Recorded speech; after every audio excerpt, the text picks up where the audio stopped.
नमस्कार मित्रमैत्रिणींनो, गेल्या 23 वर्षापासून मी व्यवसाय करीत आहे. आपल्या नवीन पिढीनेही व्यवसायात यावं या उद्देशाने आम्ही ह्या चॅनलची सुरुवात केलेली आहे. व्यवसायात येणाऱ्या अडचणी आणि त्यावर आपण कशी मात करू शकतो याबद्दल अनुभवी व्यक्तींकडनं आपण इथे माहिती घेत असतो. जर तुम्हाला आमच्या चॅनलमध्ये उपयुक्त माहिती मिळत असेल तर आमच्या चॅनलला नक्की सबस्क्राईब करा, तुमच्या मित्रमैत्रिणींना शेअर करा. तुमच्या एका सबस्क्रायबरमुळे आम्हाला अजून प्रोत्साहन मिळते आणि धन्यवाद.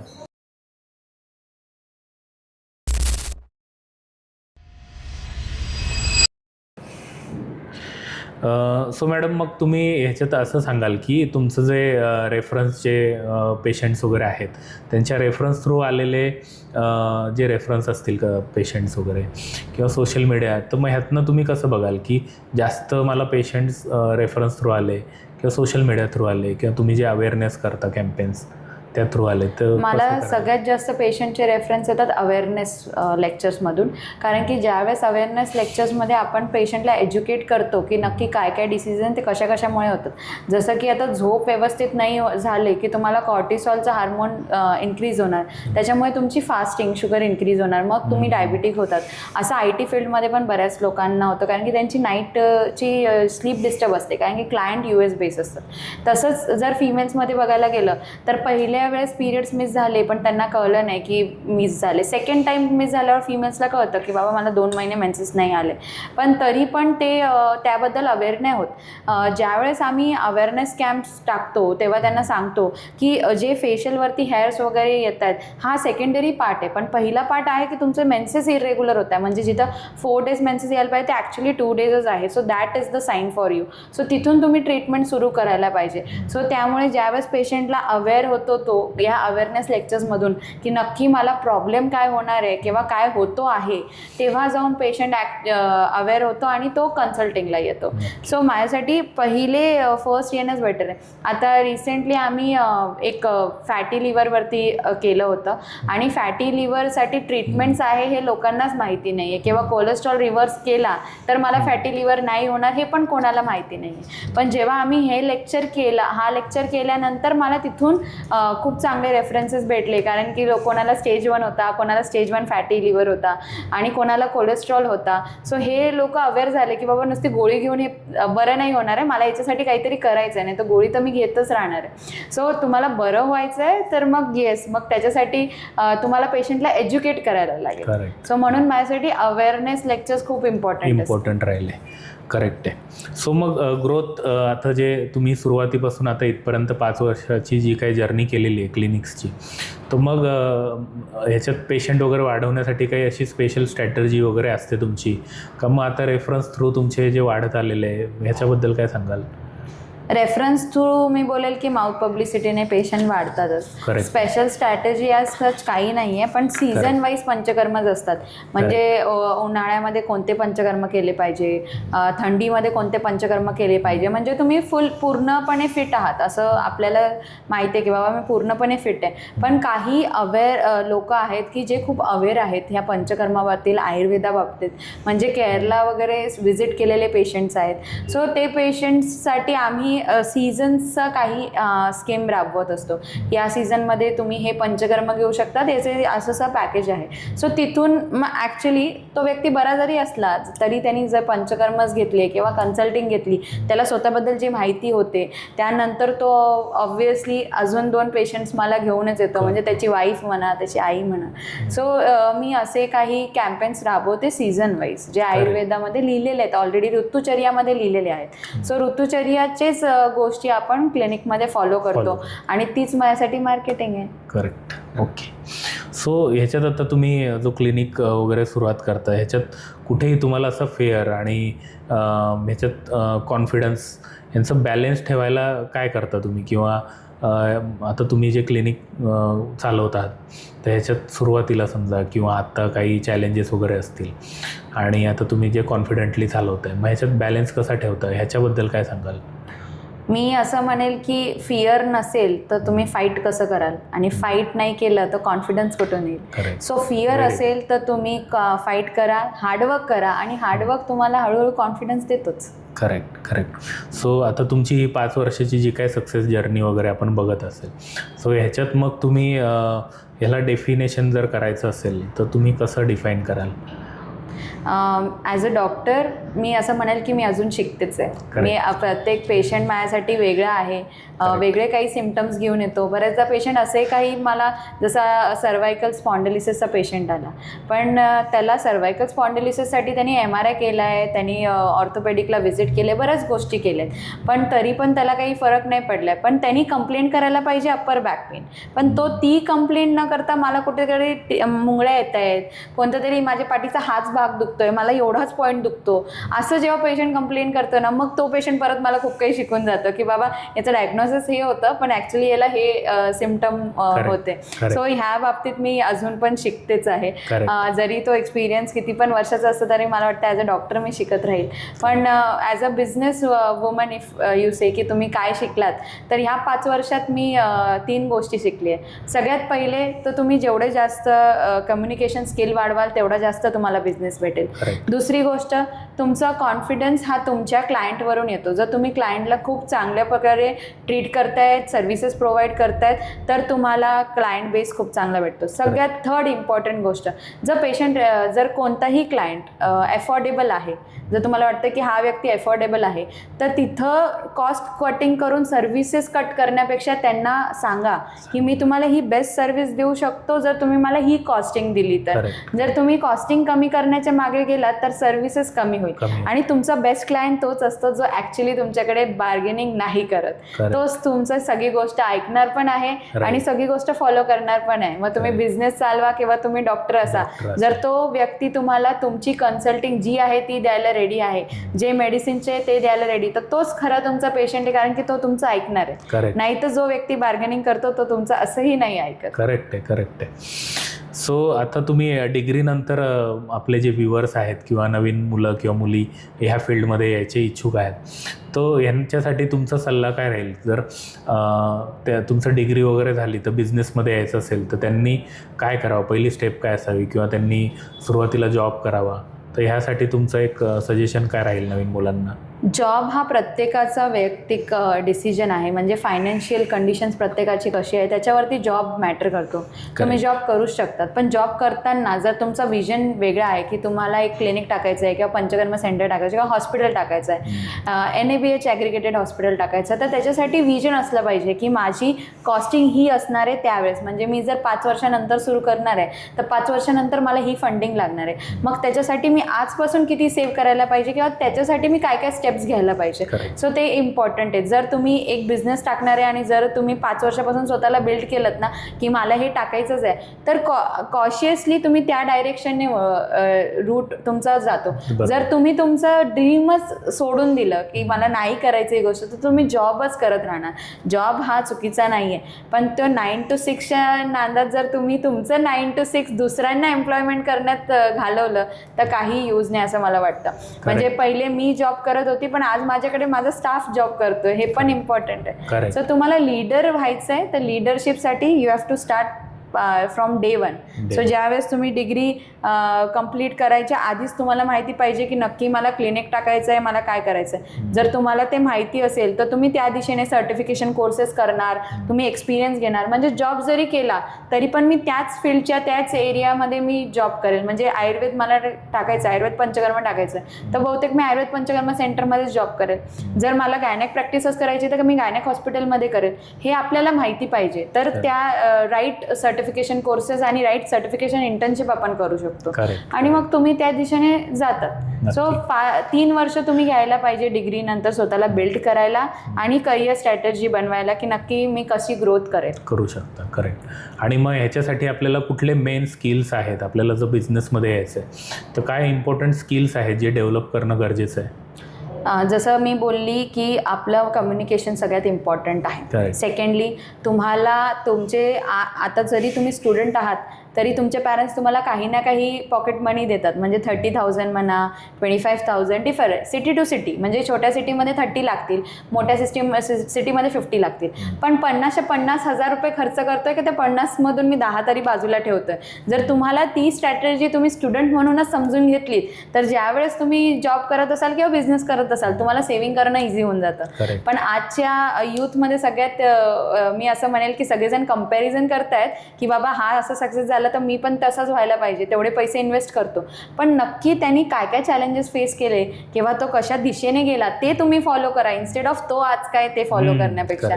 सो त्यामुळे तुम्ही ते इन्व्हेस्टमेंट असो किंवा तुमची सेव्हिंग्स असो याच्याबद्दल शिकायलाच पाहिजे. तर स्टुडंट म्हणून काय शिकायला पाहिजे तर मी बोलेल की स्टुडंट म्हणून तुम्ही टॅली शिका. टॅली आजही AI ने जरी घेतले तरी पण ते इम्पॉर्टंट आहे.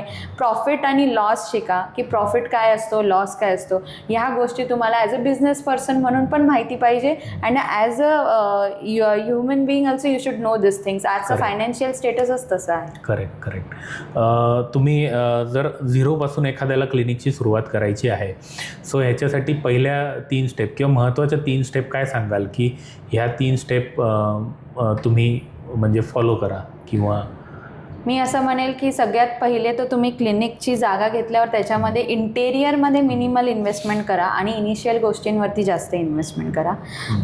त्यानंतर सेकंड थिंग आहे की तुम्ही क्लिनिक टाकायच्या आधीच तुमची मार्केटिंगची जी काही इन्व्हेस्टमेंट आहे, जसं की आता पर मंथ मला 7,000 रुपये खर्चायचं आहे तर 7,000 रुपये मी मार्केटिंगमध्ये कसे इन्व्हेस्ट करणार आहे याच्यासाठी बरेच मार्केटिंग AI आहेत. आता ChatGPTमध्ये वेगळा मार्केटिंग व्ह्यू आहे, त्याच्यातून तुम्ही काढू शकतात की माझ्याकडे पॉसिबल आहे की मी एव्हरी मंथ 5,000 रुपीज मार्केटिंगमध्ये इन्व्हेस्ट करू शकतो. तर मी कसं इन्व्हेस्ट करू तर ChatGPT सुद्धा तुम्हाला एक रूट प्लॅन काढून देतं की तुम्ही याच्यामध्ये असं इन्व्हेस्ट करा. सो ते तुम्हाला सगळ्यात पहिले करायला पाहिजे. ह्या 2 गोष्टी आहेत. आणि तिसरी गोष्ट की तुमच्या बिझनेस सारखाच जर कोणाचा बिझनेस तुम्हाला वाटतंय तर त्या पर्सनला चॅलेंजिंग पर्सन समजण्यापेक्षा त्या पर्सनचं नक्की स्किल काय, बेस्ट तो कशात आहे ते समजून घ्या आणि तुम्ही स्वतःमध्ये जर ती स्किल नसेल तर त्याच्यात स्वतःला इम्प्रूव्ह करा, डेव्हलप करून घ्या. करेक्ट आहे. आजकालची जी नवीन पिढी आहे जेन झी वगैरे आपण जी बोलतो सो तुम्ही जर ह्यांच्या संपर्कात आलेला आहे तर ह्या काय चुका करतायत किंवा असं काही आहे तुमच्याकडे अनुभव किंवा काय सांगण्यासारखं? मी असं म्हणेल की जेनझी चुका करण्यापेक्षा जेनझीकडून शिकता काय येईल हे माझ्यासाठी खूप इम्पॉर्टंट असतं. बिकॉज आजचं जेनझी जे झोन आहे ना ते सगळ्यात हुशार आहे स्वतःचं स्किल डेव्हलप करण्यामध्ये. म्हणजे आज आपण छोटे छोटे इन्फ्लुएन्सर्स बघतो, म्हणजे कोणी कपड्यांचं इन्फ्लुएन्सर आहे, कोणी त्यानंतर ITचे काही प्रोडक्ट्सचे इन्फ्लुएन्सर्स आहेत, त्याचबरोबर फूड ब्लॉगर्स आहेत. म्हणजे ह्या मुलांना माहिती आहे की मी याच्यात चांगले आहे आणि ते त्याच्यामध्ये काहीतरी करतायत आणि त्यामुळे शिकायला अजून कळतं की बाबा मग नक्की स्किल काय त्याच्यात आपण डेव्हलप करावं. आणि म्हणूनच जर कोणी जेनझी माझ्याकडे भेटतं तर मी 1 to 1 जरी करतं तर मी सगळ्यात पहिलं विचारते की मी माझ्या सोशल मीडियावर काय चेंज करू. बिकॉज ते जे ऑडियन्स देतात ना ती खरी ऑडियन्स असते. सो पण मी असं म्हणेल की जेनझी चुकी काय करते तर मी म्हणेल की जो मोबाईल तुम्हाला एवढा इन्फ्लुएन्सर बनवतोय त्याच मोबाईलवरती जेव्हा तुम्ही 4 तास एडिटिंग करत आहात तेव्हा तुमच्या मानेची जी काही पोझिशन आहे त्याच्यामुळे तुम्हाला लवकरच सर्वायकल स्पॉन्डिलिसिस किंवा पाठीच्या मणक्याचे खूप प्रॉब्लेम्स होणार आहेत याबद्दल पण अवेअर व्हायला पाहिजे. आणि तेच अवेअर करत म्हणजे आज असं झालं ना की तेच आम्ही रीलवरती सांगतो आणि ते पोरं रील बघून ती इग्नोर पण करतात. सो असे रील्स जर तुम्हाला येत असतील तर तुम्ही पण थोडंसं फोकस करा की नक्की मला मानेचा काही प्रॉब्लेम होतोय का हे जेनझी बाबत मला वाटतं.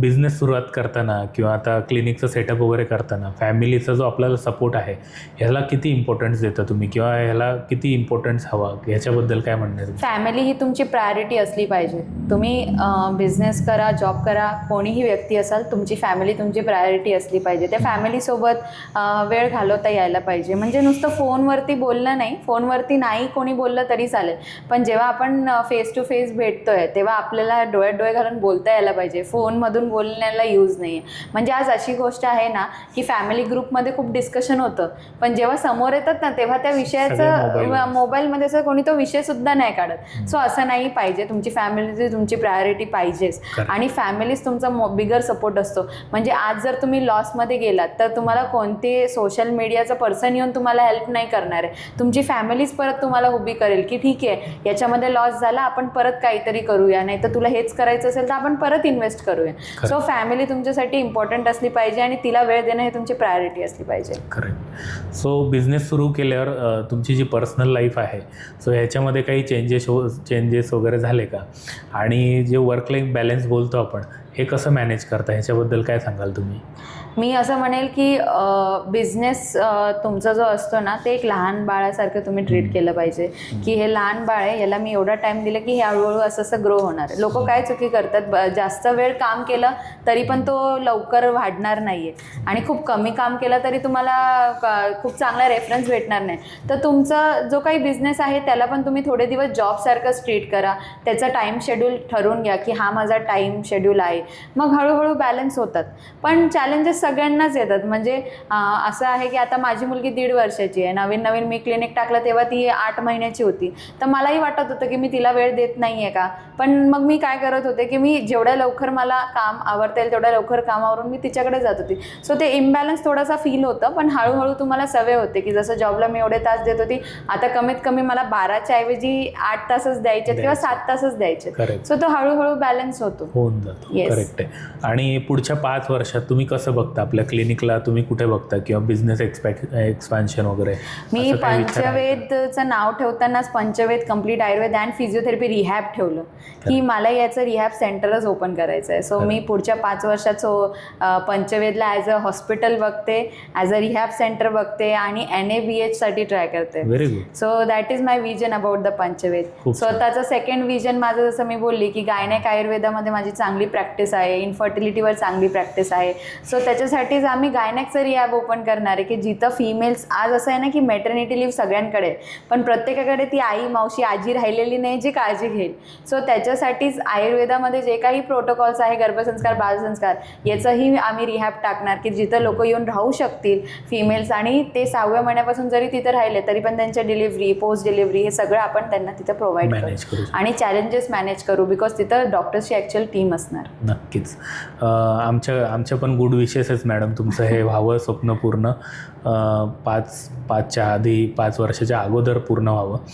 तो आपल्या सेगमेंट आता एक रॅपिड फायरचं सेगमेंट आहे. सो ह्याच्यात थोडक्यात आणि आपले जे व्ह्युअर्स आहेत, जे न्यू कमर आहेत, त्यांना कनेक्ट होईल असं आन्सर सांगाल. जॉब किंवा बिझनेस? जॉब करून बिझनेस. पहिले जॉब करून सेव्हिंग करा, मग बिझनेस करा. करेक्ट. रिस्क की सेफ्टी? रिस्क नसेल तर तुम्हाला सेफ्टी कधी फील नाही होत. रिस्क घ्याल तरच तुम्ही कमवू शकाल असं मला वाटतं. Correct. Money versus passion? Save your passion so you can save your money. Very good. Talent versus hard work? टॅलेंटवरती हार्डवर्क करा म्हणजे तुम्ही शार्प व्हाल. Okay, very good. आपले जे नवीन विद्यार्थी आहेत त्यांना एक ॲडवाईस सांगाल ह्या बिझनेसमध्ये किंवा क्लिनिकमध्ये किंवा आयुर्वेदिक त्यांना जर करिअर करायचं असेल तर त्याच्यासाठी एक ॲडवाईस द्याल? मी असं म्हणेल की BMS मध्ये ना तुम्हाला खूप सारे फील्ड भेटतात. तर तुम्ही 12th सायन्स केल्यानंतर BMSसाठी जात असाल तर तुम्ही 3-4 गोष्टींवरती फोकस करू शकतात. पहिले तर आयुर्वेदिक मेडिसिन. सो तुम्ही जर आयुर्वेदिक मेडिसिन मॅन्युफॅक्चररमध्ये इंटरेस्ट असाल तर तुम्ही त्याच्यामध्ये करू शकतात. फार्मॅकोलॉजी एक्सपर्ट म्हणजेच तुम्हाला आयुर्वेद मेडिसिन टेस्टिंगसाठी त्याच्यामध्ये कोर्सेस आहेत, त्यामध्ये तुम्ही पार्ट घेऊ शकतात. Third business would be again पंचकर्मस किंवा याच्यामध्ये तुम्हाला इंटरेस्ट असेल तर तुम्ही त्यामध्ये फोकस करू शकतात. आणि फोर्थ आय विल से की तुमची जी काही BMSची जर्नी आहे त्याच्यामध्ये तुमचं नक्की कोणता सब्जेक्ट चांगला आहे त्याच्यामध्ये तुम्ही फोकस केला पाहिजे. सो ते एक त्यानंतर तुम्हाला एक प्लस पॉईंट होतो. आज global business market of Ayurveda हा खूप करोड्समध्ये आहे आणि म्हणूनच त्याचे इंटरनॅशनल कॉन्व्होकेशन्सपासून सगळ्या गोष्टी होतात. सो त्यावरती फोकस नक्कीच करा.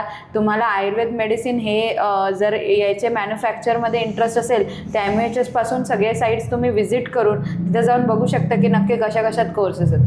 आता बऱ्याचदा असं होतं ना की मला विचारतात की मला आयुर्वेद मेडिसिनमध्ये इंटरेस्ट आहे पण मला डॉक्टर नाही व्हायचं आहे. मग तुम्ही जर 12वी सायन्स केलेलं आहे ना तर MUHSच्या वेबसाईटवरून तुम्ही आयुर्वेद मेडिसिनचं सर्टिफिकेशन कोड करू शकता. त्याचं फार्मॅकॉलॉजी, आयुर्वेद मेडिसिन फार्मॅकॉलॉजी आहे.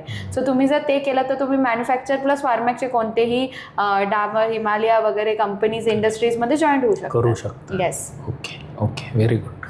सो आज पुन्हा जर करायची संधी मिळाली तर तुम्हाला काय वेगळं करायचं, म्हणजे जर 5 वर्षाचा आज पुढचा तुम्ही प्रवास केलेला आहे पण तरी जर आज तुम्ही 5 वर्षापूर्वीच्या प्रेरणा मॅडमला बघता, सो ह्याच्यात काय वेगळं करू शकत असाल किंवा तुम्ही काय ॲडिशनल करू शकला असता असं ह्याच्याबद्दल मला असं वाटतं की जे अवेअरनेस कॅम्प मी आज करते आणि आम्ही आता ठरवलं की आयुर्वेद घराघरापर्यंत पोहोचवेल ते मी आधी ठरवायला हवं होतं. आणि जेव्हा मी फ्री होती, म्हणजे जेव्हा बाळ नव्हतं, लग्न झालेलं नव्हतं किंवा क्लिनिक नव्हतं, तेव्हा मला फिरायचा चान्स होता आणि बरेच सिटी फिरून मी हे कव्हर करू शकली असती. पण तेव्हा मी ते केलं नाही आणि आज मला ते लोकली करायला लागतंय. सो येस, मी तेव्हा नक्की हे करायला पाहिजे असं मला वाटतं. सो प्रेरणा मॅडमची एक खूप छान ॲडवाईस आहे. जर तुम्ही आज ह्या फील्डमध्ये येणार असाल तर मॅडमनी जे अवेअरनेस कॅम्पेन सुरुवातीला घेतलं नाही, सो हे तुम्ही सुरुवातीपासून करू शकता, जेणेकरून जर तुम्हाला पुढे जाऊन बिझनेस किंवा तुमचं पर्सनल ब्रँडिंग करायचं असेल तर हे तुम्हाला खूप उपयोगाला येऊ शकतं. सो कोणाला जर बिझनेस सुरुवात करायची आहे, त्याला सुरुवातीपासून जर भीती वाटत असेल क्लिनिक बिझनेस किंवा तुमच्या पंचकर्मा ह्या, सो त्याबद्दल त्यांचं फेअर घालवण्यासाठी काय ॲडवाईस असेल किंवा त्याच्याबद्दल काय मत आहे तुमचं? तुम्ही प्रत्येकजण, मला वाटतं प्रत्येक डॉक्टरला स्वतःचं क्लिनिक टाकायचंच असतं. Correct. पण ही भीती प्रत्येकालाच असते. पण ह्या भीतीला तुम्ही मात करून जर स्वतःकडे लक्ष दिलं तर तुम्हाला आज लक्षात येईल तुम्ही दुसऱ्याच्या इथं काम करून दुसऱ्याचा ब्रँड वाढवतात. जर दुसऱ्याकडे तुम्ही एवढी मेहनत करू शकता तर स्वतःचं नाव आणि स्वतःचा ब्रँड करायला तुम्ही का मेहनत नाही करू शकत? तर मला असं वाटतं की start from your self. Correct. दुसऱ्यांना ॲडवाईस देण्यापेक्षा start from your self. Correct. So आज प्रेरणा मॅडमशी बोलून खूप छान त्यांनी संवाद साधला आपण. त्यांची 5 वर्षाची जी जर्नी आहे ती आपण पूर्ण त्यांच्याकडनं जी आहे अनुभवलेली आहे. सो ज्यालाही मेडिकल फील्डमध्ये, आयुर्वेदिक फील्डमध्ये, पंचकर्मा फील्डमध्ये जर करिअर करायचं असेल तर हा एपिसोड तुम्हाला नक्की बघा. जर कोणी तुमचा मित्र असेल, मैत्रीण असेल, त्यांना ह्या फील्डमध्ये जर करिअर करायचं असेल तर त्यांना तुम्ही हा व्हिडिओ शेअर करू शकता. सो तुम्हाला व्हिडिओ कसा वाटला आम्हाला नक्की कळवा. तुम्हाला जर काही आयुर्वेदिक किंवा मेडिकल फील्डमध्ये जर काही ह्याच्या व्यतिरिक्त अजून काही प्रश्न असतील तर तुम्ही आम्हाला कमेंट करू शकता. सो धन्यवाद मित्रांनो. प्रेरणा मॅडम, तुमचं खूप खूप मनापासून धन्यवाद. तुम्ही वेळात वेळ काढून इथे आलात आणि खूप आमचं छान मार्गदर्शन केलं त्याबद्दल थँक्यू. थँक्यू.